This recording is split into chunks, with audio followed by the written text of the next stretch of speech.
श्री दत्तावधूत विरचित संक्षिप्त श्री गुरुचरित्र अध्याय 7वां। श्री गणेशाय नमः। ओम द्रां दत्तात्रेयाय नमः। हे दत्तात्रेया गुरुवर्या, मजवरती करी तू दया। सद्भक्तांसी सदया अन्न वस्त्राते देई तू। तैसेची देई सद्गुण, देई सद्गुरु दर्शन। करुणामय ज्यांचे जीवन, लोकोद्धारार्थ अवतरले।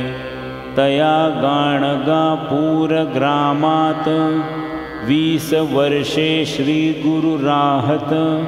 भीमा अमरजा संगम स्थानात, तप केले श्री गुरुने। श्रीपाद श्री वल्लभ अवतारात, रजक एक सेवा करीत।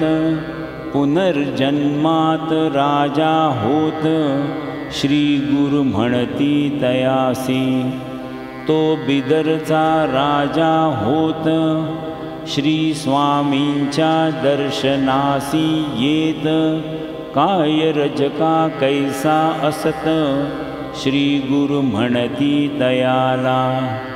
राजा ते पूर्वजन्म आठवत, म्हणे श्रींची कुरवपुरात। सेवा केली म्हणून या जन्मात, राजा होवोनी जन्मलो। जेथे श्रींची स्थाने असत, भूमी राजा दान करीत। औदुंबर नृसिंहवाडीस, ग्रामोत्पन्न दान देतसे। तैसेची गाणगापुरात, विपुल दान राजा देत। ब्राह्मण वस्ती वसवीत, श्री गुरु सेवा करावया। रोगी आणि व्याधिग्रस्त, तैसेची विविध समस्याग्रस्त। सेवा करोनी होती मुक्त, ऐसे अद्भुत स्थान ते। आजही गाणगापूर स्थान, असे दिव्य महिमा संपन्न। लाखो लोक दर्शना कारण, प्रतिवर्षी जाती ते स्थळी। प्रभु दत्त त्या स्थानात, 20 वर्षे स्वये राहत। लोक कल्याण कारणार्थ, शक्ती तेथे ठेविती। यश कीर्ती धनमान, आरोग्य ज्ञान समाधान। सिद्धि तप साधन, प्राप्त भक्ता होतसे। ऐसे अद्भुत स्थान, केले जगदोद्धारार्थ निर्माण। आणि स्वये आपण, कर्दळी वनात गेले ते। स्वामी नृसिंह सरस्वती, सर्व भक्ता पाचारिती। कर्दळी वनात जाऊ म्हणती, गुप्त भावया कारणे। पादुका स्थापिती तेथ, निर्गुण पादुका त्या म्हणत। आणि तेथोनी निघत, नृसिंह स्वामी सरस्वती। गाणगापुराहुनी निघत, सांगाती असती 4 भक्त। श्रीशैल पर्वती येत, मल्लिकार्जुना ते पहावया। काही दिन तेथे राहत, मग भक्तांसी सांगत।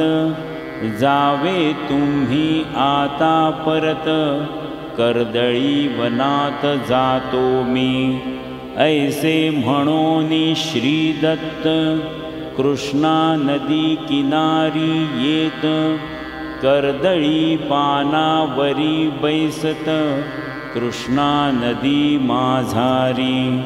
आश्चर्ये पाहती भक्त जलावरी श्री गुरुतरंगत पानावरी बैसोनी जात पैलतिरासी श्री स्वामी कर्दळी पर्णी बैसोनी तरंगत जाती कृष्णे मधुनी पैलतीरा जावोनी हात दाविती भक्तांना दोन पावले पुढे जात आणि पहा होती गुप्त ऐसी लीला अद्भुत भक्त विस्मये पाहती नृसिंह स्वामी सरस्वती कर्दळी वनात गुप्त होती 700 वर्षे पूर्ण होती या घटनेसी अवधारा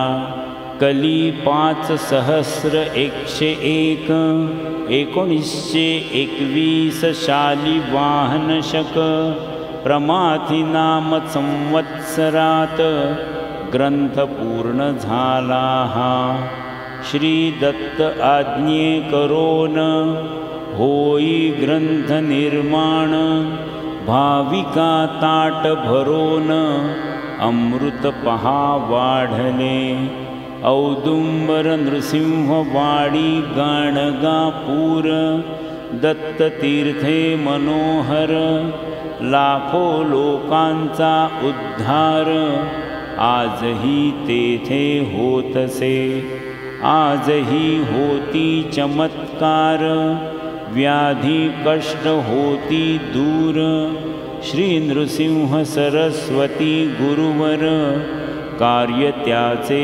करीतसे ऐशा लीला अनंत येथे पाहिल्या संक्षिप्त दत्तावधूत लीन होत सद्गुरुचरणी सर्वदा संक्षिप्त श्री गुरुचरित्र ग्रंथ येथे पूर्ण होत सद्भक्तांचे मनोरथ पूर्ण होती निश्चये देवतांची कृपा होत सिद्धांची दर्शने होत परमार्थी प्रगती होत पठणे नित्य ग्रंथाच्या अडली कामे पूर्ण होत संसार कष्ट दूर होत भाविकांसी मोक्ष प्राप्त ग्रंथ पठणे होतसे मार्गशीर्ष शुक्ल पक्षात गुरुवार अष्टमी असत दत्त जयंती समीपत ग्रंथ पूर्ण होतसे अध्याय 7 समाप्त इति श्री दत्तावधूत विरचित संक्षिप्त श्री गुरुचरित्र ग्रंथ समाप्त।